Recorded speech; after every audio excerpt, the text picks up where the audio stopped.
वडोदरा शहर के कीर्ति मंदिर स्थित दत्तात्रेय मंदिर में गुरु पूर्णिमा का भक्तिभाव से उत्सव मनाया गया। देश भर में गुरु पूर्णिमा का पर्व श्रद्धा और भक्ति के साथ मनाया जा रहा है। इसी क्रम में वडोदरा के सबसे प्राचीन कीर्ति मंदिर परिसर में स्थित भगवान श्री दत्तात्रेय मंदिर में भी गुरु पूर्णिमा महोत्सव का विशेष आयोजन किया गया। इस संबंध में जानकारी देते हुए मंदिर के एक पदाधिकारी ने बताया कि इस मंदिर में महाराज की समाधि स्थित है, जो गायकवाड़ शासन के गुरु थे। उनके गुरु स्थान के रूप में यहाँ भगवान श्री दत्तात्रेय की स्थापना की गई। यह वडोदरा का अत्यंत प्राचीन और महत्वपूर्ण मंदिर है।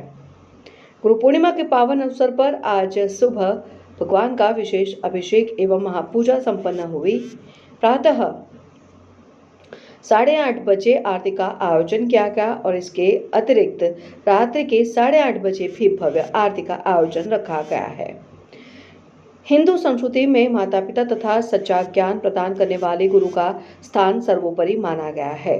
गुरु पूर्णिमा के दिन गुरु का पूजन कर उनका आशीर्वाद प्राप्त करना तथा उनके प्रति अपने ऋण का स्मरण करना अत्यंत पवित्र माना जाता है। इस शुभ अवसर पर वडोदरा शहर के सभी दत्त भक्तों को कीर्ति मंदिर स्थित दत्तात्रेय मंदिर में पधारकर गुरुदेव भगवान दत्तात्रेय के दर्शन, आशीर्वाद एवं प्रसाद का लाभ लेने हेतु भावपूर्ण आमंत्रण दिया गया है। अवधूत चिंतन श्री गुरुदेव दत्त।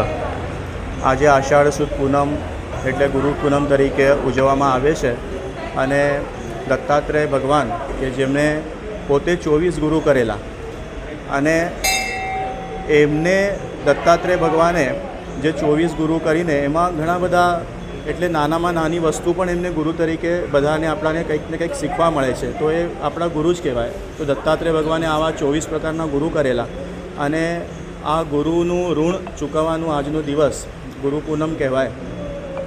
જે જ્ઞાન આપણે ગુરુ પાસેથી મળેલું છે એનું ઋણ તો આપણે ચૂકવી નથી શકતા, પણ એમને કંઈક ને કંઈક પૂજન કરીને એમને આજનો દિવસ એમનું વંદન કરીને એમના આશીર્વાદ લેવાનો હોય છે। દત્તાત્રેય ભગવાન કે જેવા આજે આ કુબેરેશ્વર દત્ત મંદિર છે, જેમાં કુબેરેશ્વર મહારાજની સમાધિ સ્થાન છે અને એના ઉપર શિવલિંગનું સ્થાપન કરવામાં આવ્યું છે અને એ દત્ત સંપ્રદાયના હોવાથી અહીંયા દત્તાત્રેય ભગવાનની મૂર્તિ સ્થાપન થઈ। વડોદરામાં સૌથી પૌરાણિક મંદિર છે આ કુબેરેશ્વર દત્ત મંદિર અને દેવસ્થાન ટ્રસ્ટ સંચાલિત છે। તો અહીંયા બધા ભક્તો દર્શનાર્થે ગુરુવારે આવે છે।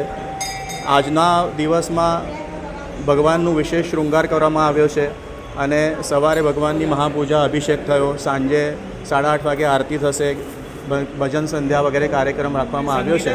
તો બધા જ ભક્તો આવીને દર્શનનો લાભ લે। ગુરુદેવ દત્ત।